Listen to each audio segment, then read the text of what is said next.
And in terms of my career, which is probably going to be the most relevant to this topic, is in the last 10 years alone, I have worked in hospitality, marketing, event management, accounting, and various sectors of IT, from networking, infrastructure, desktops, and to finally where I am now, which is cybersecurity.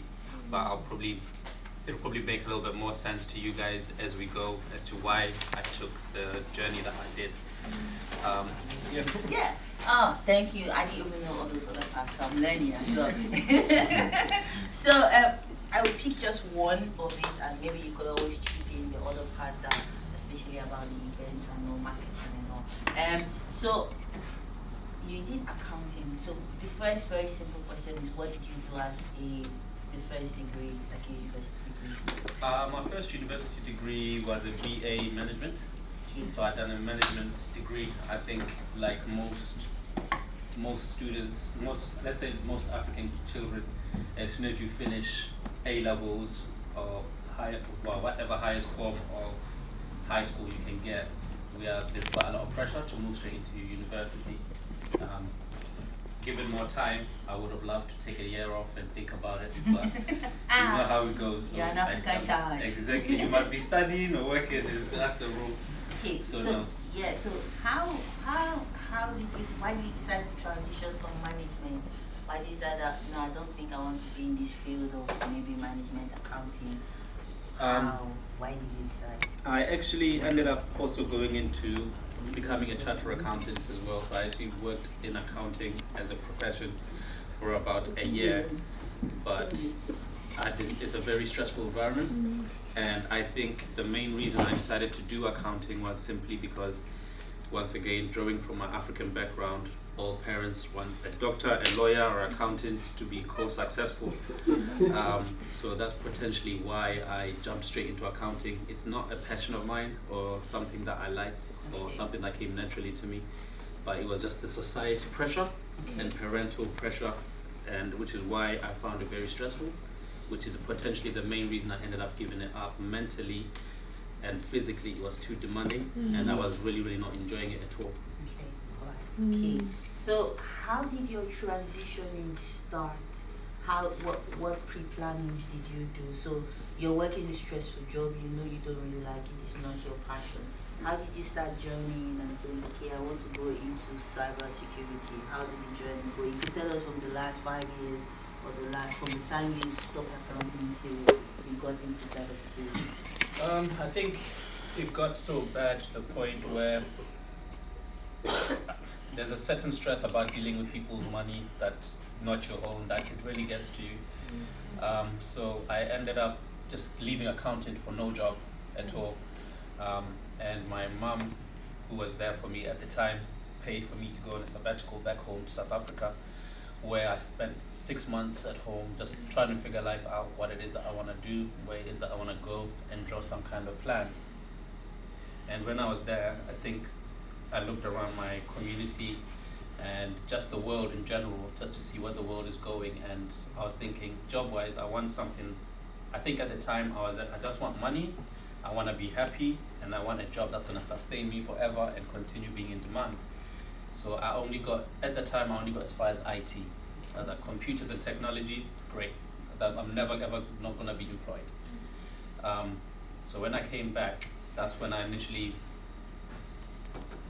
went into IT. IT as a general field, so I was doing everything. So I was mainly doing service desk jobs, and then from there, that's when I started picking out what sections, because I was jack of all trades. That's when I started finding out what I like and what I don't like, and cybersecurity was the one. Okay, so this is why IT. You say you're a jack of all trades. How was it with you? How did it take to get a first job that somebody would say, oh, but your degree is not in IT. So how did you get that first job and you're like, yes, I'm in? Yeah, I think that was one of the biggest challenges, as it is for entering whatever field you're in. It can be very challenging breaking into it.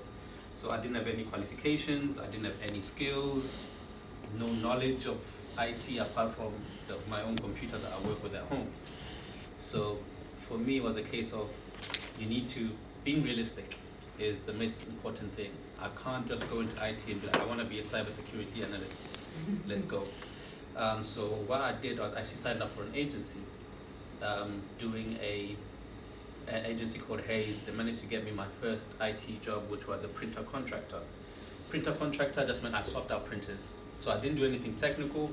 I didn't answer phones. I just went in, I swapped printers, an HP printer to the new LaserJet or whatever it was at the time. And that was how I managed to get my toe in IT. So that was for the NHS. So from there, that's when I was able to start looking internally within the NHS, saying, okay, I've been working here for about a year, and I've been contracted by Hayes, but I saw this job position, and I'm very familiar with what the stuff that you use here. So I want to apply internally, and that's pretty much what set me off. So, okay, printer contract, what's the next thing you did? After printer contractor was probably amongst the lowest form of IT, service desk. Service desk is pretty much answering calls, asking the basic question, what's wrong? Have you turned it on and off yet? That's normally what people ask. Logging calls, getting as much information as I can, and then sending it to the relevant parties, whether it's networks, infrastructure, depending on the problem. Okay, tell me, I want to send them in Nigeria. So, chartered accountants. Chartered accountants. I know. Went to go and be SPL, what's your Okay, nice. Wow. I've just got a Nigerian chartered accountant, but you are doing it because you're transitioning into a new field. Exactly. So, service desk, what did you do next? So the service desk was a big pay cut, as you can tell. Chartered accountant, we're talking thousands and thousands of loss, but I think mentally and in the bigger picture is where I wanted to go. So from service desk, I did service desk really for about a year and a half,